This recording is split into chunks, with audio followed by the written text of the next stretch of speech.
네, 하나님 말씀을 봉독합니다. 신약성경 로마서 13장 8절부터 14절입니다. 우리 찾으시면서 자리에서 서시겠습니다.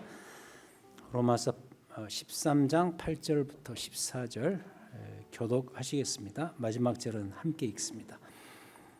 피차 사랑의 빛 외에는 아무에게든지 아무 빚도 지지 말라. 남을 사랑하는 자는 율법을 다 이루었느니라.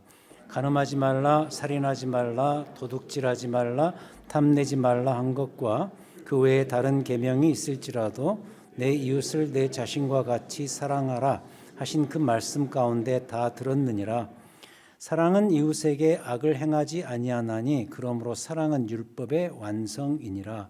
또한 너희가 이 시기를 알거니와 자다가 깰 때가 벌써 되었으니 이는 이제 우리 구원이 처음 믿을 때보다 가까웠음이라. 밤이 깊고 낮이 가까웠으니 그러므로 우리가 어둠의 일을 벗고 빛의 갑옷을 입자. 낮에와 같이 단정히 행하고 방탕하거나 술 취하지 말며 음란하거나 호색하지 말며 다투거나 시기하지 말고 오직 주 예수 그리스도로 옷 입고 정욕을 위하여 육신의 일을 도모하지 말라. 아멘. 앉으시겠습니다. 저는 가끔 쓸데없긴 하지만은 나름 의미 있는 상상을 해보곤 합니다. 어떤 상상인가 하면 만약에 신약 성경 안에 로마서가 없었더라면 어떤 일이 벌어졌을까? 로마서와 더불어서 제가 또 중요하게 여기는 히브리서, 로마서, 히브리서 이런 책이 없으면 어떤 일이 벌어졌을까라는 상상을 해보곤 합니다. 아마도 답은 많은 혼란이 생기지 않았을까 이런 상상이죠. 그래서도 어느 학자가 이런 말을 했습니다. 그냥 이것도 이제 하나의 가정인데 만약에 한 사람이 감옥에 들어간다면, 한 그리스도인이 감옥에 들어간다면 성경 전체가 아니라 구약 성경에서 한 권, 신약 성경에서 한 권 책을 선택해서 가지고 들어갈 수 있다면 그게 무슨 책일까? 그 신학자는 구약 성경에서는 이사야서, 신약 성경에서는 로마서 이렇게 취할 것이다라고 답을 합니다. 무슨 말인가? 그만큼 로마서가 우리에게 주는 신앙적인 효과가 대단하다는 의미일 것입니다. 자, 이 소중한 신약 성경 로마서 크게 셋으로 나뉘는데 1장부터 8장 이게 첫 번째 부분인데 믿음에 대한 이야기고요.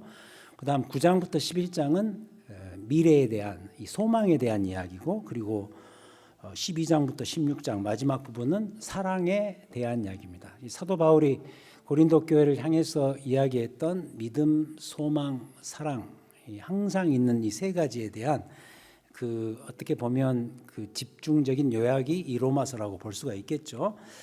근데 앞부분 1장부터 11장 믿음과 소망에 대해서는 지난주 우리가 다뤘습니다. 그 부분은 아무래도 신앙의 원리죠. 신앙의 원리에 대한 설명을 믿음과 소망이라는 주제를 가지고 하고, 뒷부분인 12장부터 16장은 신앙의 실제 현장에 대한 이야기입니다. 즉 사랑에 대한 이야기. 그래서 이 로마서 12장 1절 2절을 신학자들이 아주 중요하게 여기는데, 후반부 이 마지막 사랑에 대한 이야기, 우리 실제 현장 사랑에 대한 이야기를 출발하면서 이런 내용으로 기록을 하고 있습니다. 로마서 12장 1절에 보시면은 그러므로 형제들아 내가 하나님의 모든 자비하심으로 너희를 권하노니 너희 몸을 하나님이 기뻐하시는 거룩한 산 제물로 드리라. 이는 너희의 드릴 영적 예배니라. 이렇게 이야기를 하죠. 여러분 늘 그렇지 않습니까? 이 그러므로의 중요성이죠. Therefore. 그러니까 원리가 이러하니 이제부터 그러므로 그 원리대로 살아야 할 것이 아닌가. 이런 뜻이 담긴 거죠. 그래서 우리가 신약성경 서신서들의 특징이 대부분 이렇습니다. 그러니까 앞에서 원리를 다 말해놓고 그다음 후반부에 가서 그러므로 그 원리에 근거해서 우리가 이렇게 실제적으로 살아가야 할 것이다. 이런 이야기를 하고 있죠. 특히 뭐 대표적으로 이 로마서는 물론이고 뭐 에베소서, 빌립보서, 골로새서 다 그런 측면이 있습니다. 그래서 우리가 서신서 이 편지들을 읽을 때마다 특히 이 그러므로가 등장하면 정신을 그때부터 오히려 더 바짝 차려야 되겠죠. 왜냐하면 이제부터 우리 신자들의 삶을 사도들이 얘기하려고 하는 거구나라고 깨달으면서 우리가 정신을 차리고 그때부터 더 집중해서 봐야 되겠죠. 자, 그렇다면 로마서 12장부터 마지막까지 그러므로 이후에 사도 바울이 우리 신자들의 실제 삶에 어떤 점들을 중요하게 다룰까? 자, 이 부분을 봐야 되는데 그것을 한 단어로 줄이라면 오늘 말씀의 주제입니다. 바로 사랑입니다. 사랑함. 이 12장부터 16장 안에 이 사랑과 관련된 내용들이 참 많거든요. 그래서 어떤 학자들은 로마서 특히 이 12장 같은 경우는 사도 바울의 산상수훈이다라고까지 말하는데 제가 오늘 설교 본문으로 택한 로마서 13장 이 부분은 우리의 사랑함을 우리의 그 사랑함이 어떤 성격의 것인 건지를 잘 말해줍니다. 일단 이렇게 한번 출발을 해보죠. 구약 성경의 그 율법의 접근, 그 방식은 뭐냐면 주로 뭐뭐 하지 말랍니다. 부정적인 방식이 많죠. 예를 들어서 오늘 말씀 9절 전반부에 사도 바울이 이런 소개를 합니다. 십계명을 이야기하면서 간음하지 말라, 살인하지 말라, 도둑질하지 말라, 탐내지 말라 한 것과 그 외에 다른 계명이 있을지라도 내 이웃을 내 자신과 같이 사랑하라 하신 그 말씀 가운데 다 들어있다 이런 이야기를 하는데 여기 나오는 것처럼 간음하지 말라, 살인하지 말라 이런 것처럼 주로 구약의 율법은 뭐뭐 하지 말라라는 방식인 것이죠. 이건 뭘 의미하느냐? 일반적으로 인간의 죄라는 것이 본성적으로 볼 때 하나님 나라의 그 고급스러운 윤리를 거스르는 그 방식으로 가기 때문이죠. 우리 안에 본성이 그 본능적으로 깔려져 있습니다. 하나님 나라의 그 윤리에 반하는 죄성이 다 있다는 것이죠. 그래서 구약 성경의 율법은 무엇 하지 말라. 우리의 잘못된 삶을 지적함으로써 거기에서 벗어나도록 요구를 하는 것이죠. 그래서 무엇 하지 말라라고 하는 것이죠. 이 방식을 로마서 7장 표현을 빌려서 표현하자면 로마서 7장 7절에서 이런 이야기를 합니다. 우리는 율법을 통해서 우리의 죄를 깨닫는다. 율법으로 말미암지 않고는 내가 죄를 알지 못한다. 구약 성경에 나오는 그 율법으로 통하지 않고는 우리가 죄를 알지 못한다. 그런 의미인 것이죠. 그러니까 구약 율법의 중요한 그 펑크션, 기능이 뭐냐면 죄의 고지 기능입니다. 영어로는 cognitive function이라고 그러는데 죄가 죄인 것을 깨닫게 해주는 그런 기능이 구약 율법에 있다는 것이죠. 그렇게 본다면 무엇 하지 말라라는 것은 우리의 그 삶이 하나님 나라의 그 방향으로 어떻게 가야 되는가를 알려주는 하나의 방식이겠죠. 자, 근데 중요한 것은 반면에 신약 시대의 접근법은 뭐냐면 그 반대로 주로 적극적이고 긍정적입니다. 그러니까 액티브하고 파지티브한 방향으로 우리의 신앙을 접근하는 것이죠. 그러니까 무엇 하지 말라 대신에 무엇 하라 이런 식입니다. 오늘 이 본문에서도 간음, 살인, 도적질, 탐심을 의지적으로 제거해야 될 그 자리에 적극적으로 남을 향한 적극적 사랑을 집어넣고 있는 것이죠. 9절 후반부에서 그 외에 다른 계명이 있을지라도 내 이웃을 내 자신과 같이 적극적으로 사랑하라. 여기에 모든 것이 다 들어있다. 이렇게 설명을 합니다. 무슨 말이냐? 예수 그리스도께서 율법, 구약 율법의 모든 그 righteousness, 의를 다 충족시키셨기 때문에 이제는 우리가 이토록 윤리적 차원에서 더 적극적일 수밖에 없다. 이런 의미인 것이죠. 로마서 3장 24절에 보면은 이런 구절이 있습니다. 그리스도 예수 안에 있는 속량으로 말미암아 하나님의 은혜로 값없이 의롭다 하심을 얻은 자가 되었다. 누가? 우리가 그렇게 되었다. 예수 그리스도의 속량으로 말미암아 우리가 하나님의 은혜로 값없이 의롭다 하심을 얻었다. 그러니까 예수 그리스도께서 십자가에서 모든 율법의 의를 충족시키셨다. 그래서 우리는 이제 주 안에서 의인되고 자유인 되어서 하나님의 자녀로서 더 적극적으로 하나님께서 원하시는 그 하나님 나라의 윤리에 적극적으로 나아갈 수밖에 없다, 이런 뜻이죠.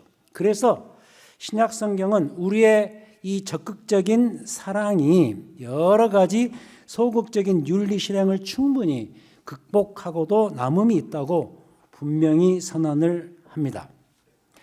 자, 그렇다면 오늘 본문이 이와 관련해서 더 결정적으로 말하고 싶어 하는 것이 있는데, 그럼 그게 뭘까? 그게 바로 이겁니다. 그러므로 이래서 사랑이 율법의 모든 것이다, 이 가르침입니다. 8절 후반부에서 이런 이야기를 하죠. 남을 사랑하는 자는 율법을 다 이루었다. 즉 사랑이 또는 사랑함이 율법의 완성이라는 사실입니다. 10절 후반부, 그러므로 사랑은 율법의 완성이니라, 이렇게 선언하죠. 그래서요, 사랑 하나 있으면 많은 것이 해결돼요. 특별히 이 본문에서 집중적으로 말하는 이 사랑이란 하나님을 향한 수직적인 사랑 대신 우리끼리 하는 수평적인 사랑입니다. 예를 들어서 보십시오. 9절에서 항상 바늘과 실처럼 따라다니는 그 병행구가 있습니다.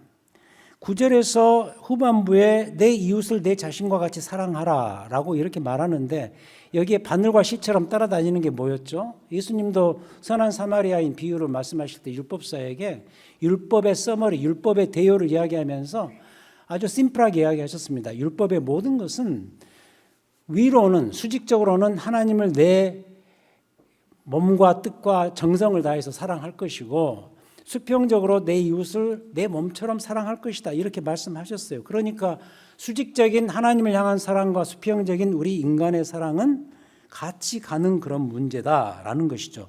그런데 여기서는 놀랍게도 사도 바울이 율법의 완성인 사랑을 논하면서 우리끼리의 더 사랑을 강조하고 있다는 것이죠. 그게 아마도 수직적으로는 하나님을 내 몸처럼 내 모든 것을 동원해서 사랑하라라는 것이 빠져 있는 이유가 아닐까. 그러니까 결국 이웃 사랑만이 현실적으로 율법의 모든 결론이다라는 사실을 여기서 강조하고 있습니다. 여러분, 의미가 있다고 보지 않으세요? 사도 바울이 괜히 다른 데서 이렇게 이야기를 했겠어요? 다음 주에 물론 우리가 이 사랑함의 연습에 대해서 더 구체적으로 교회론적인 관점에서 고린도전서를 가지고 말씀을 드리겠습니다만, 거기에서 핵심적으로 이야기하죠. 사랑이 없으면 아무것도 아니다.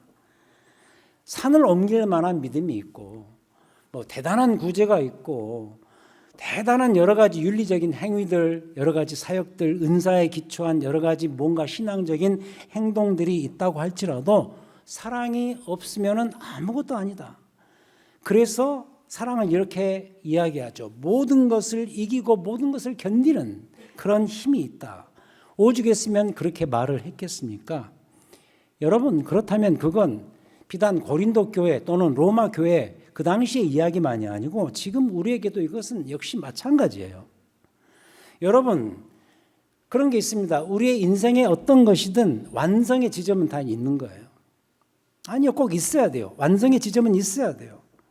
그러니까 뭔가가 시작되었으면 말이죠, 뭔가로 마감하는 지점이 그 지점에 이를 수밖에 없기 때문인 것이죠. 우리의 글도 그렇습니다. 말도 그렇고요. 글도 그렇습니다. 어떤 문장이 시작되었으면요, 그 문장을 마치는 마침표가 반드시 있어야 됩니다. 글을 읽을 때 마침표가 없는 문장을 우리가 보면 어때요? 계속해서 헷갈릴 수밖에 없습니다. 독자, 또 그 말을 듣는 자, 여전히 혼동이 될 수밖에 없습니다. 그래서 그런 질문하지 않습니까? What's your point? 말하고자 하는 핵심이 뭐냐? 마침표가 없는 문장이나 말이 영락없이 그렇다는 것이죠. 핵심을 잃어버립니다. 그래서 우리의 신앙생활에도 마침표가 있어야 하는데, 뭘 하기는 하는 것 같아도 이 마침표, 이 사랑의 마침표가 없으면 뭘 해도 하는 것 같지가 않다라는 것이죠. 여러분, 우리가 교회 생활을 하고 있습니다. 이렇게 교회에 나와서 교회 생활을 하고 있습니다. 이 교회에서 보면 역시 그렇습니다. 누군가가 나서서 주의 사랑으로서 사랑하지 않으면, 즉 사랑의 마침표로 그걸 끝내주지 않으면 끝이 나지 않습니다. 여러분 집에서도 그렇지 않습니까? 집안에 무슨 문제가 생겼어요. 특히 관계에 문제가 생겼어요. 갈등이 생깁니다. 그럼 거기서 누군가는 반드시 사랑이라는 주제를 가지고 져야 돼요. 이기는 사람이 있으면 안 돼요. 지는 사람이 꼭 있어야 그 집이 원래의 위치로 되돌아옵니다. 여러분 우리 주님을 보세요. 우리 주님 보시면 알 수 있습니다. 예를 들어서 베드로가 주님과 어떤 관계를 가졌습니까? 주께서 베드로를 그냥 이성적으로 인간적으로 그냥 평가를 하셨더라면 베드로가 정말 살아남을 수 있었을까라는 생각을 해봅니다. 3년 동안 주님을 따라다니고 동행하면서 그토록 혈기를 부리면서 앞장서는 그런 스타일이 바로 베드로 아니었습니까? 심지어는 주님의 임종 직전에 주님을 3번이나 부인한 그런 전력이 있으니까 베드로를 그런 관점에서 평가를 하자면 살아남을 수가 없어요. 근데 아시잖아요. 주님께서 부활하신 이후에 베드로를 만나서 그 점을 그에게 따지고 물으셨던가요? 우리식으로 하면은 그래도 이건 짚고 넘어가야 되는데 세상에 네가 그럴 수가 있어? 이 정도는 저는 물어보셔도 될 것 같다는 생각이 드는데 우리 주님은 전혀 그렇게 물어보시지 않고 도리어 그 자리에서 이 질문을 3번이나 하시죠. 네가 과연 나를 사랑하느냐? 과연 나를 사랑하느냐? 멋쩍었던 베드로가 3번이나 대답합니다. 주님 아시지 않습니까? 내가 주님을 얼마나 사랑하는지 아시지 않습니까? 굉장히 멋쩍었을 것 같아요. 근데 그렇게 대답을 하죠. 그리고 주님께서 그렇게 이야기하십니다. 내 양을 치라. 내가 너희에게 보여주었던 그 사랑을 가지고 앞으로 너에게 주어질 양떼들을 치라. 이렇게 말씀하십니다. 여러분 웅변적인 스토리예요. 사랑만이 율법의 완성임을 부활하신 우리 주님께서 친히 다 보여주셨던 것이죠. 자, 이제 그럼 우리는 어때야 될까? 우리가 이런 주님을 믿는 자들이라고 한다면 우리 역시 이래야 더 맞다는 것이죠. 그러니까 사랑할 때에 우리 신자의 인생, 우리 신자들이 모인 이 교회, 그리고 여러분들의 가정, 드디어 마침표가 찍어지는 거죠. 완성이 그때 이루어지는 것이죠. 그게 마침표예요. 그 마침표가 없으면 완성이 되지 않습니다. 그게 첫 번째 우리에게 주는 메시지. 자, 그런데도 오늘 본문 후반부에서는 이런 따뜻한 분위기에서 장면이 갑자기 바뀌는데요. 좀 색다른 내용이 더해지고 있는 것을 볼 수가 있어요. 자, 여러분 보세요. 오늘 말씀 11절부터 보면은 갑자기 톤이 바뀝니다. 앞에서는 사랑은 율법의 완성이다 그러면서 서로 사랑하라. 어쨌든 이게 우리의 율법의 완성이고 마침표다라고 말하면서 분위기가 좀 따뜻하게 진행되는데 느닷없이 11절에서 좀 바뀝니다. 분위기가. 한번 보세요.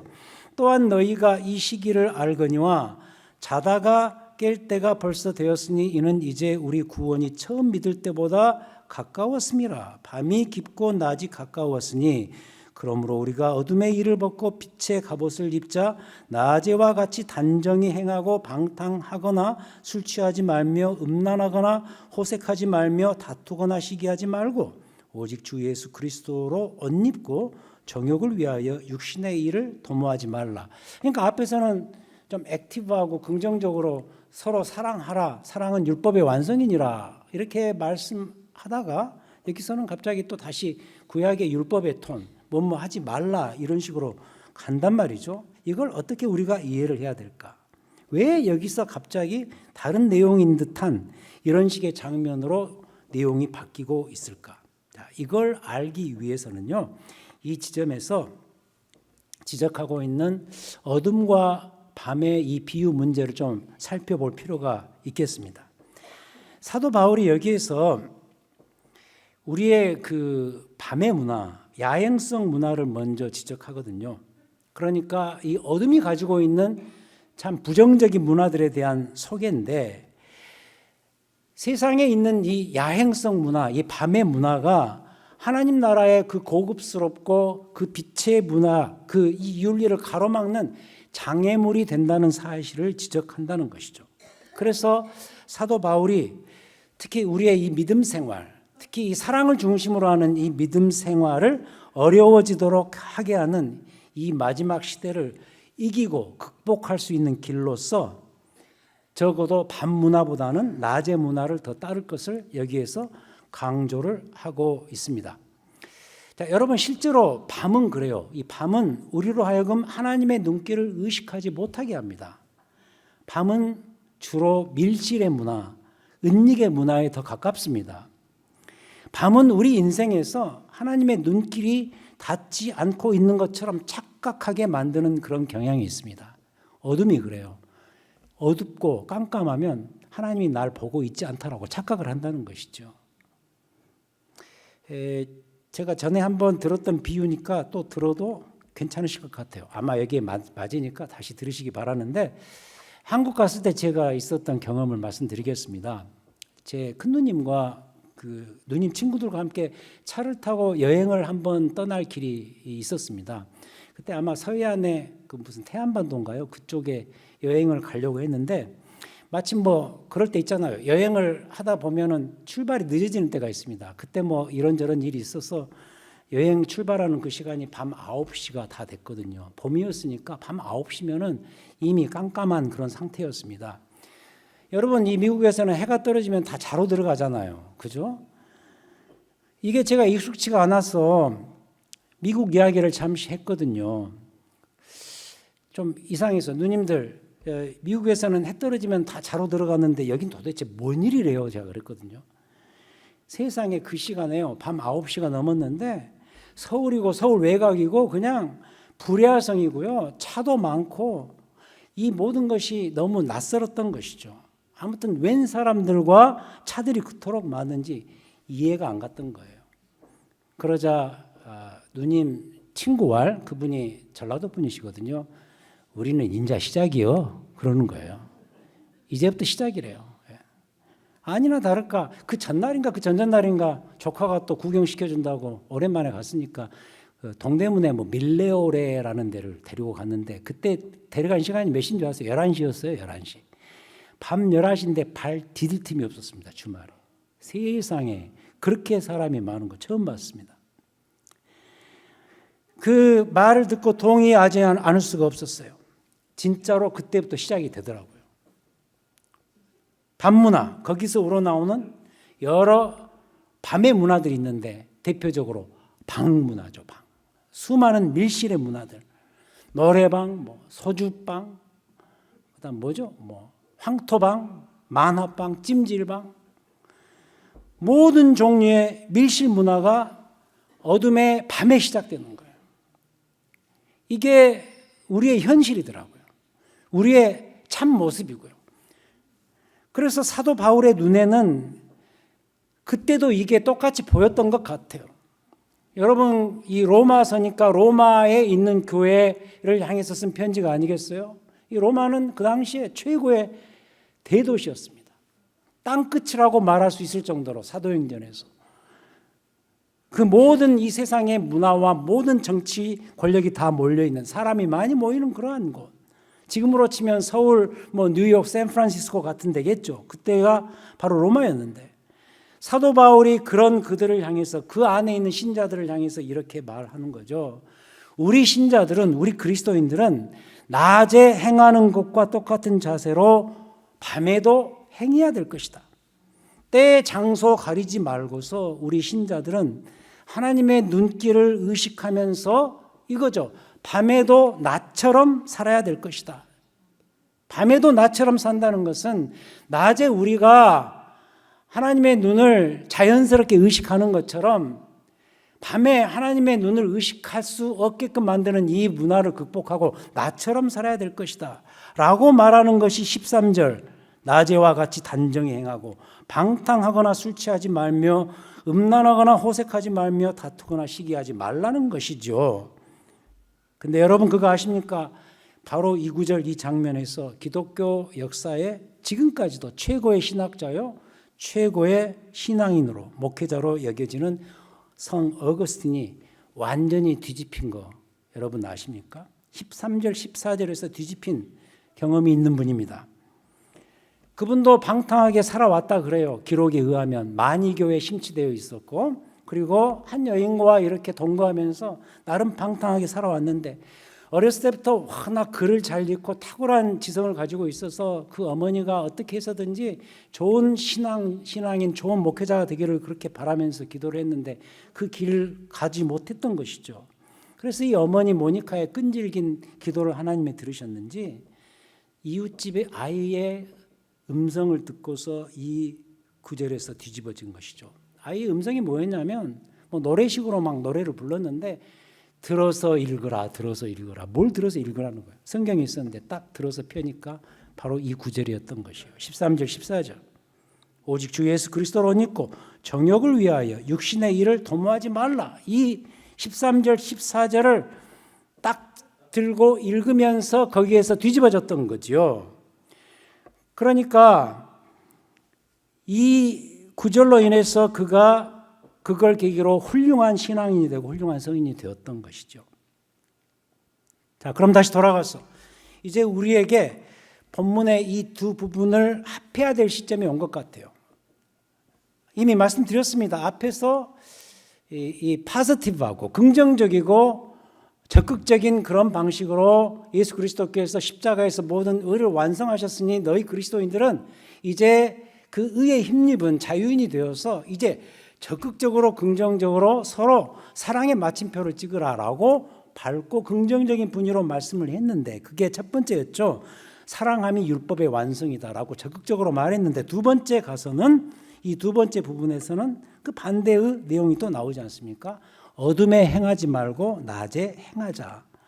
이 두 내용을 합해야 된다는 거죠. 합하면 어떤 결론이 나오냐면 이 어둠의 이 마지막 시대에 필요한 성도의 근신의 가장 아름다운 모습.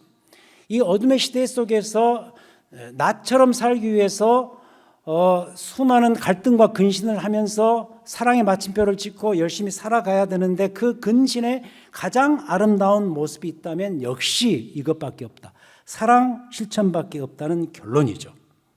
그래서 이 마지막 방탕한 시대에 필요한 성도의 근신의 삶의 가장 강력한 표현은 그럼 뭐다? 사랑이다. 그러니까 이 뒷부분은 이 시대의 분위기를 말하고 이 시대 분위기 속에 있는 우리 신자들의 모습을 말한다면 앞부분은 그런 어둠의 그 힘든 상황 속에서도 이 모든 신앙의 율법의 마침표를 찍을 수 있는 것은 사랑 한 밖에 없다라는 것을 말하고 싶었던 것이죠.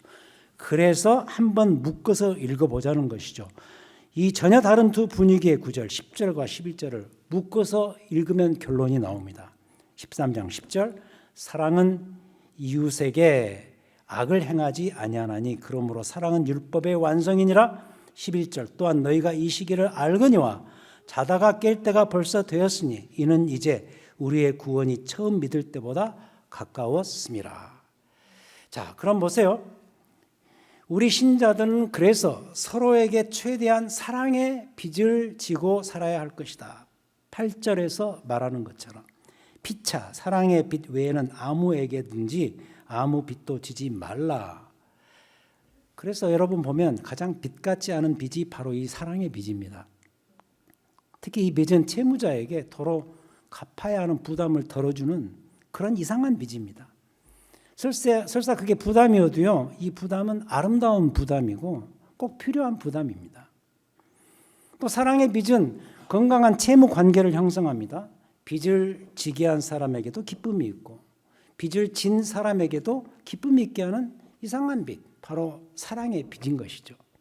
여러분, 이 빚이라는 게 금전 관계에 생기는 이 빚이라는 것은 양쪽에 다 부담을 주는 그런 것이죠. 의무가 더 많은 그런 참 좋지 않은 그 상태가 바로 빚 채무 관계가 아니겠습니까? 근데 이 사랑의 빚은 전혀 다른 색다른 건강한 채무 관계를 형성한다는 거죠. 여러분, 이상한 일 아닙니까? 내 비용을 다 틀어서 누군가를 도울 때 돕는 그 사람의 마음 안에 상상하기 힘든 기쁨이 있잖아요. 그죠? 돕는 사람에게 큰 기쁨이 생깁니다. 이 현상을 어떻게 설명하시겠어요? 나도 그 사랑의 대상이 되어서 그로부터 무상의 큰 도움을 받을 때 도움을 받았기에 또 어떻습니까? 큰 기쁨이 있습니다.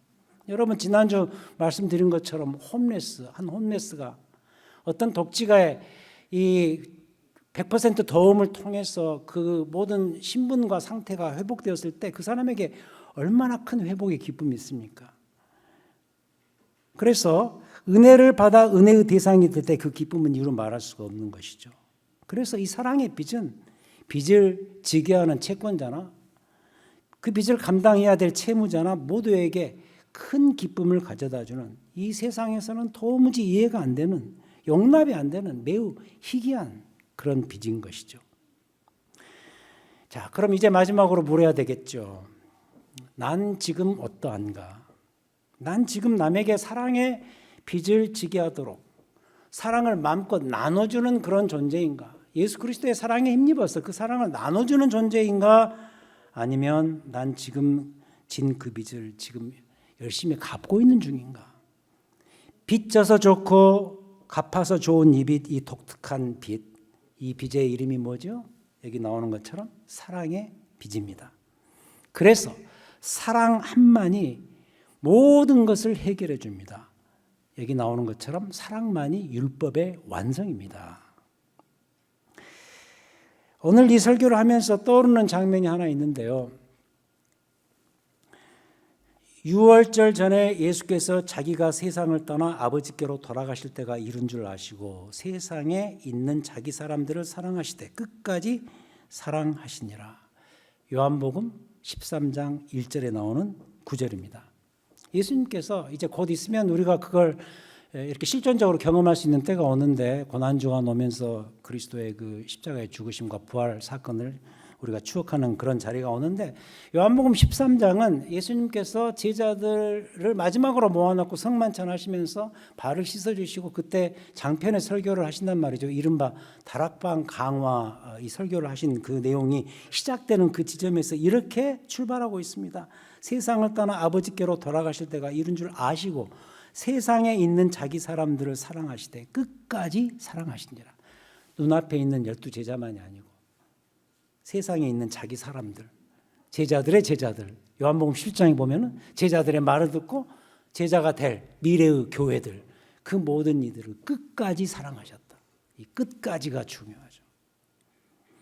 너무 좋지 않습니까? 사랑하시되 끝까지 사랑하시니라. 물론 여러분, 우리가 예수님은 아니에요.